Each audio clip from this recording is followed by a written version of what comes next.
لا يزال الخير حيا لا يزال إن في الدنيا سلاما وظلال أخبر الأيام أنها في وصال قم بنا وانظر. الحمد للہ وکفا وسلام علی عبادہ الذین اصطفیٰ اما بعد. کھانے کے بعد کے آداب. نمبر 6، کھانے کے بعد یہ دعا پڑھنا: الحمدللہ الذی اطعمنا وسقانا وجعلنا مسلمین، الحمدللہ الذی اطعم وسقا وسوغہ وجعل له مخرجا.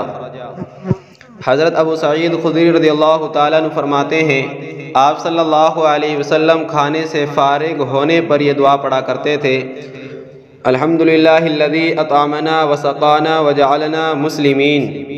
ترجمہ: تمام تعریفیں اس اللہ تبارک و تعالیٰ کے لیے ہیں جس نے ہمیں کھلایا پلایا اور ہمیں مسلمان بنایا. شمائل ترمذی.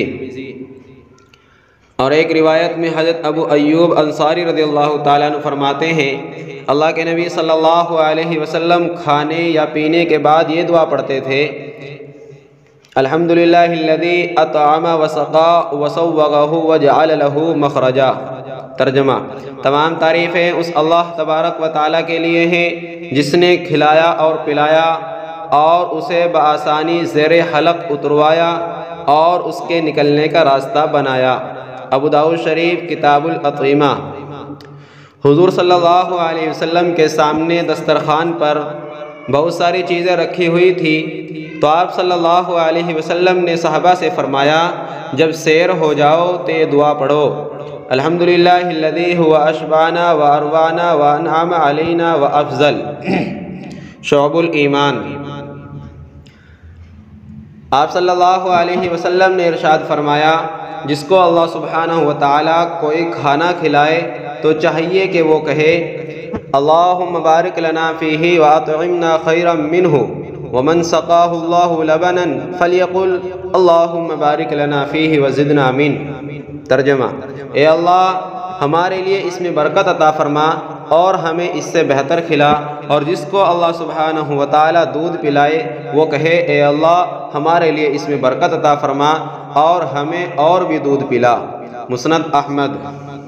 نوٹ: مذکورہ دعا کے علاوہ دیگر منقول دعاؤں کا بھی اہتمام کرنا چاہیے. نمبر 7، پہلے دسترخوان اٹھانا پھر خود اٹھنا. آپ صلی اللہ علیہ وسلم نے ارشاد فرمایا، جب دسترخوان بچھایا جائے تو کوئی شخص کھڑا نہ ہو جب تک دسترخوان نہ اٹھا لیا جائے. ابن ماجہ کتاب الاطعمہ. نمبر 8، کھانے کے بعد ہاتھ دھونا. آپ صلی اللہ علیہ وسلم نے ارشاد فرمایا، جو شخص اس حال میں سو جائے کہ اس کے ہاتھ پر چکناہٹ ہو اور وہ اس کو نہ دھوئے، پھر اس کو کوئی تکلیف پہنچ جائے تو وہ اپنے آپ کو ہی ملامت کرے. ابو داؤد شریف کتاب الاطعمہ. نوٹ: کھانے کے بعد انگلیوں کو صاف کر کے رومال یا ٹیشو پیپر استعمال کرنے میں کوئی حرج نہیں ہے. آپ صلی اللہ علیہ وسلم نے ارشاد فرمایا، جب تم میں سے کوئی کھانا کھائے تو اپنے ہاتھ کو رومال سے نہ پونچھے یہاں تک کہ اس کو صاف کر لے یا صاف کروا لے. ابو داؤد شریف کتاب الاطعمہ. نمبر 9، کھانے کے بعد کلی کرنا. حضرت سعید بن نعمان رضی اللہ تعالیٰ عنہ فرماتے ہیں کہ سفر خیبر کے موقع پر ہم نے کھایا، پھر آپ صلی اللہ علیہ وسلم نماز کے لیے کھڑے ہوئے تو کلی فرمائی اور ہم نے بھی کلی کی. بخاری شریف کتاب الاطعمہ. نمبر 10، کھانے کے بعد کھلال کرنا.